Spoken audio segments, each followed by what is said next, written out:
প্রিয় দর্শক, Walton air conditioner presents TVS ইনসাইটে আপনাদের সবাইকে স্বাগতম। আমি সাজ্জাদুর রহমান আছি আজকে আলোচনায়। এখন যে কোনো ব্র্যান্ডের পুরাতন এসি বদলে নতুন ওয়ালটন এসিতে উপভোগ করুন 25% ছাড়।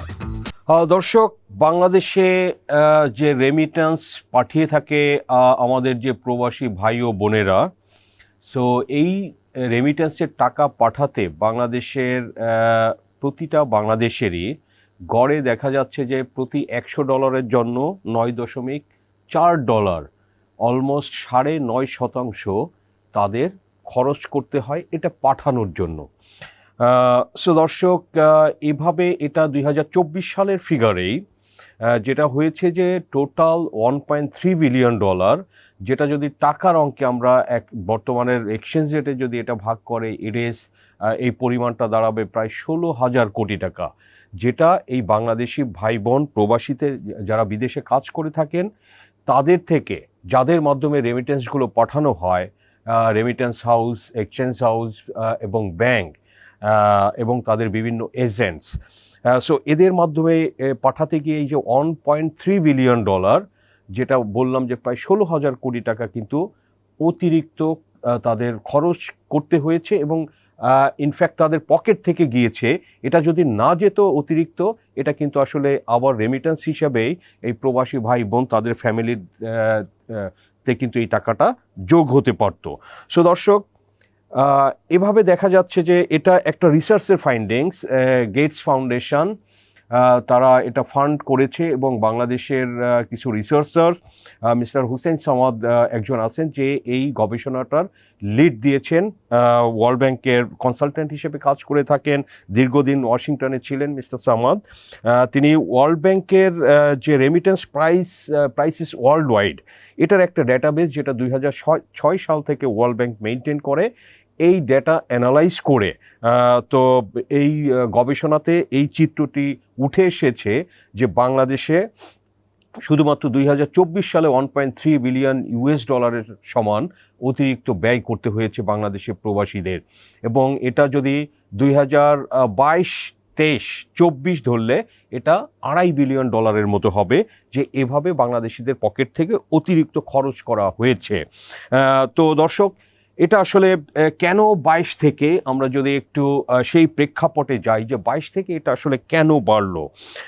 22 থেকে এটা আপনার বেড়েছে। দর্শক, আমরা যদি একটু পিছনে তাকাই, যে রাশিয়া ইউক্রেন যুদ্ধ শুরু হলো 2022-এর ফেব্রুয়ারিতে, সো তারপরে আমরা দেখলাম যে অলমোস্ট মার্চ মাস থেকেই আসলে গ্লোবালি কমোডিটি প্রাইস অনেক বেড়ে গেল, আপনার তেলের, গমের, এবং আসলে রাশিয়া ইউক্রেন কিন্তু বাংলাদেশেরও একটা গমের বড় আপনার আমদানির একটা উৎস ছিল, সব বন্ধ হয়ে গেল এবং just global supply chain disrupted হলো, দাম বেড়ে গেল। তো এগুলোর ফলে যেটা হলো যে বাংলাদেশ থেকে, যেহেতু বাংলাদেশ অনেকটা আমদানি নির্ভর কিন্তু একটা অর্থনীতি, আমাদের অনেক কিছু আমদানি করতে হয়, ইন্ডাস্ট্রিয়াল র মেটেরিয়াল থেকে শুরু করে আপনার খাদ্য পণ্য, সেগুলোও কিন্তু আমদানি করতে হয়। সো এই আমদানি বিল পে করতে গিয়ে যেহেতু দাম বৃদ্ধি হয়েছে, সো বেশি পরিমাণ ডলার বাংলাদেশের খরচ হয়েছে, এবং তখন আমরা দেখলাম যে যেহেতু ডলারের চাহিদাটা হঠাৎ অনেক বেড়ে গেল, সো তখন কিন্তু বাংলাদেশের যেটা ফরেক্স রিজার্ভ তার আগের বছর 2021-এ যেটা $48 বিলিয়ন ছিল, তো সেটা কিন্তু হু করে সেটা কমতে থাকলো, এবং এটা 22 সালের মাঝামাঝি সময় থেকে এক্সচেঞ্জ রেট কিন্তু আসলে আমাদের 85 টাকা থেকে এটা 100 টাকা ক্রস করলো, এবং তারপরে তো আমরা জানি যে 110 টাকা, 115 টাকা, 120 টাকা, এবং তারপরে আসলে ডলার পায়নি। সো এই ধরনের একটা ভোলাটাইল সিচুয়েশন ছিল।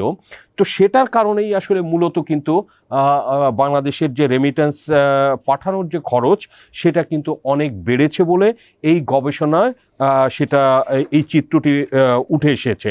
সো দর্শক, আমরা যদি একটু শেয়ার করি যে কিভাবে আসলে এই যে রেমিটেন্স, কস্ট অফ রেমিটেন্স, এটা বাংলাদেশে, এটা সাউথ এশিয়ার মধ্যে ডেফিনেট অবশ্যই হাইস্ট, 9.4% বাংলাদেশে, কিন্তু সাউথ এশিয়ান আমরা যদি দেখি এটা আসলে সাউথ এশিয়ান অন্য অনেক দেশে কিন্তু সেটা অনেক কম আছে। পাকিস্তানে সেটা কিন্তু আসলে আপনার লেস দ্যান 3%-এর মতো আছে, নেপালে এটা লেস দ্যান 4% আছে, ইন্ডিয়া শ্রীলঙ্কা অ্যারাউন্ড 5%। তো সেখানে বাংলাদেশে আসলে 9.4% এই কস্টটা আসলে স্পাইক করেছে। দর্শক, আমরা যদি এই গ্রাফটা দেখি যে এটা কিভাবে বাংলাদেশের এটা এভাবে আসলে স্পাইক করলো। সো এটার মূলত যে কারণটা হচ্ছে যে বাংলাদেশের যেহেতু এক্সচেঞ্জ রেট এতটা ভোলাটাইল ছিল যে কালকে আসলে রেটটা কি হবে। আজকে দুবাইয়ে বসে বা রিয়াদে বসে, জেদ্দা বসে বাংলাদেশে একজন প্রবাসী যখন টাকা পাঠাচ্ছে, সো এই এক্সচেঞ্জ হাউস বা ব্যাংকস তারা কিন্তু বলছে যে আসলে আপনার দেশে কালকে কী রকম এক্সচেঞ্জ রেট হবে বা 3 দিন পরে, এটা কিন্তু একটা অনিশ্চয়তা ছিল। সো এই ধরনের কারণে তারা আসলে একটা বড় মার্জিন রেখেছেন তাদের এই ঝুঁকিটা চিন্তা করে। কিন্তু সেটা আসলে এতটাই বেশি হয়েছে যে আমাদের যে বিশ্বের যে এভারেজ খরচ, সাবসাহারান কিছু আফ্রিকান কান্ট্রিজে কিন্তু রেমিটেন্স পাঠাতে অনেক খরচ হয়। তো সেখানে তাদের থেকেও দেখা যাচ্ছে গ্লোবাল এভারেজ যেটা 6.5%, তো বাংলাদেশে সেটা প্রায় 9.5% দর্শক। সো এটার মেইনলি হচ্ছে যে আপনার আমাদের যেটা হচ্ছে যে কস্ট অফ রেমিটেন্স এটা বাড়ার অন্যতম কারণ হচ্ছে মার্জিনটা নেওয়া, এক্সচেঞ্জ রেটে মার্জিন, যেটা আমরা জানি যে দুবাই থেকে পাঠালে সেটা দিরহাম, সেটা তারপরে ডলারে কনভার্ট হবে, ডলার থেকে বেনিফিশিয়ারি তারপরে টাকায় পাচ্ছে। এই যে কনভার্সনে, এই কনভার্সনে কিন্তু এই মার্জিন যারা এটা সেন্ড করছে তারা এই মার্জিনটা অনেক বেশি রেখেছে। কারণটা দেখিয়েছে তারা যে এটা আসলে বাংলাদেশে তখন একটা ভোলাটাইল সিচুয়েশন ছিল, এটা হচ্ছে অন্যতম কারণ। এবং রেমিটেন্স ফি যেটা, রেমিটেন্স ফিটা কিন্তু আসলে আমরা দেখছি যে সেটা অনেকটা স্টেবল আছে এবং সেটা কিন্তু 3%-এরও কম আছে, যেটা আসলে অন্য দেশের মতোই আছে এবং সেটা আসলে ওইভাবে ফিটা বাড়েনি। এবং আমরা যেটা দেখেছি এই গবেষণার যে রেজাল্টগুলোর মধ্যে দেখেছি যে আসলে অনেক সময় আমাদের প্রবাসীদের অনেক সময় তাদের আকৃষ্ট করা হয় যে আসলে কোনো কমিশন নেওয়া হবে না, এই যেটা ফি আর কি। সো কোনো কমিশন বা ফি নেওয়া হবে না, কিন্তু তারা আসলে এই যে এক্সচেঞ্জ রেট মার্জিনের মাধ্যমে কিন্তু তাদের থেকে আসলে অনেক বেশি তারা আদায় করেছে। এবং এভাবে যেটা 2022, 23 এবং 24 সালে আমি যেটা আগেই বলেছি, প্রায় $2.5 বিলিয়ন কিন্তু এই বাংলাদেশি ভাই বোনদের পকেট থেকে এভাবে কিন্তু হাতিয়ে নেওয়া হয়েছে। তো এটা আসলে এটার রেমেডি কি, এটা কিভাবে সলভ করা যায়, অন্য দেশগুলো কি করেছে? অনেক দেশই করেছে। আমরা পাকিস্তানের একটা উদাহরণ দিতে পারি যে পাকিস্তান যেটা হচ্ছে পাকিস্তানের সেন্ট্রাল ব্যাংক, এটা কিন্তু তারা আপনার তাদের নেতৃত্বে এটা এক্সচেঞ্জ হাউস বা বিভিন্ন ব্যাংকের সঙ্গে তারা কিন্তু এক ধরনের একটা চুক্তি করেছে যে $100 উপরে রেমিটেন্স পাঠালে সেটা আসলে এটার কোনো খরচ হবে না, এটা একদমই ফ্রিতে তারা পাঠাতে পারবেন। সো এটা যেটা হচ্ছে যে সেন্ট্রাল ব্যাংক, যে ব্যাংক বা এক্সচেঞ্জ হাউসের মাধ্যমে আসলে টাকাটা আসবে তাদের পিরিয়ডিক্যালি তারা কিছু ফাইন্যান্স করে থাকে। সো বাংলাদেশও আসলে এই ধরনের কিছু উদ্যোগ নিতে পারে সেন্ট্রাল ব্যাংক, যেহেতু আমাদের যে ওয়ার্কাররা, আমাদের যে কর্মীরা বিদেশে গিয়ে থাকেন, স্পেশালি মধ্যপ্রাচ্যের দেশে এবং মালয়েশিয়াতে, তারা কিন্তু একটু আসলে লো এন্ড কাজ করে থাকেন, তারা অতটা বেশি আমি বলবো যে শিক্ষিত না বা সচেতন না, তারা ব্যাংকিং করতেও অনেক সময় অনেকে কিন্তু আসলে ভয় পেয়ে থাকে। সো এদেরকে এই কারণেই যে সেন্ট্রাল ব্যাংক আমাদের এ ধরনের কিন্তু একটা উদ্যোগ নিতে পারে, দেখতে পারে পাকিস্তানের যে উদ্যোগটা কিভাবে সফল হলো, সেগুলো আলাপ আলোচনা করে কিন্তু সেটা হতে পারে। এবং আমরা যে গেটস ফাউন্ডেশনের যে গবেষণাপত্রটি, সেখানেও আমরা বেশ কিছু সাজেশন দেখেছি। তার মধ্যে অন্যতম যেটা বলা হচ্ছে যে একটা ক্যাপ দিয়ে দিতে হবে, যে টোটাল রেমিটেন্স কস্টে এটার একটা ক্যাপ, একটা সিলিং থাকতে হবে, যে সে এটা 3-4% বা 5% ম্যাক্সিমাম, এর বেশি এটা হতে পারবে না। সো যেটা কিন্তু আসলে 9.5%-এর মতো পৌঁছেছে। তো সেটা একটা কিন্তু বলা হয়েছে এই গবেষণা রিপোর্টটিতে যে এটা একটা ক্যাপ হতে পারে। এবং আরেকটা হতে পারে যে বাংলাদেশের যে মিশনসগুলো আছে ওই সমস্ত দেশে, তারা কিন্তু আসলে ওয়ার্কারদের একটু গাইড করতে পারে, হেল্প করতে পারে যে কিভাবে আসলে রেমিটেন্সগুলো কিভাবে পাঠালে তাদের জন্য কম খরচ হবে এবং কোন চ্যানেলে তারা এটা পাঠাবে, সেটা কিন্তু তারা এইসব সাজেশনও কিন্তু এই রিপোর্টে উঠে এসেছে।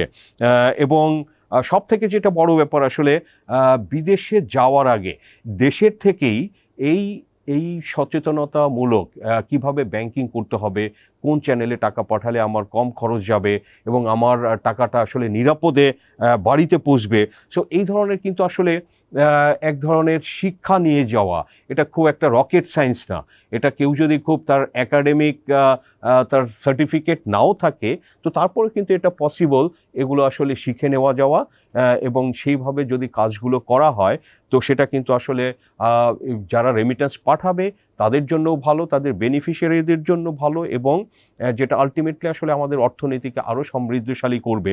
এবং এই জিনিসগুলো যদি করা হয়, আসলে যেটা পাকিস্তান যে উদ্যোগটি নিয়েছে, তো সেখানে কিন্তু ওদের দেশে হুন্ডিটা, যেটা আমরা জানি যে হুন্ডি বাংলাদেশে একটা বড় সমস্যা, এবং বিভিন্ন স্টাডিতে বলা হয় যে এটা আসলে গ্লোবালি, নট শুধু বাংলাদেশের ব্যাপার না, যে অ্যাটলিস্ট 35% আসলে হুন্ডির মাধ্যমে কিন্তু এই রেমিটেন্সগুলো চ্যানেল হয়ে থাকে। সো এটা কিন্তু সিগনিফিক্যান্টলি কমে গেলে আমাদের যে এখন মাসে নিয়ারলি $3 বিলিয়ন রেমিটেন্স বাংলাদেশে প্রতি মাসে আসছে, এটা কিন্তু আরও বেড়ে যেতে পারে, অ্যানাদার বিলিয়ন হতে পারে। সো এই উদ্যোগগুলো আসলে সরকারকে নিতে হবে, যে বাংলাদেশের জন্য এটা অবিশ্বাস্য ব্যাপার যে প্রায় প্রতি $100 ক্ষেত্রে কিন্তু প্রায় $10 এভাবে তাদের পকেট থেকে চলে যাচ্ছে। খুবই দুঃখজনক ব্যাপার। এটা বাংলাদেশ সরকার এবং বাংলাদেশ মিশনস যারা আছেন, আমাদের কেন্দ্রীয় ব্যাংক, তারা উদ্যোগ নিয়ে এই বিষয়টি আমরা আশা করি যে আসলে আশু সমাধান করবে, এবং আমাদের প্রবাসী ভাই বোনদের তাদেরকে আরও আসলে অর্থনৈতিকভাবে সমৃদ্ধশালী করবে। সো দর্শক, আমাদের আলোচনা শোনার জন্য আপনাদের সবাইকে ধন্যবাদ। আলোচনা ভালো লাগলে লাইক করবেন, শেয়ার করবেন।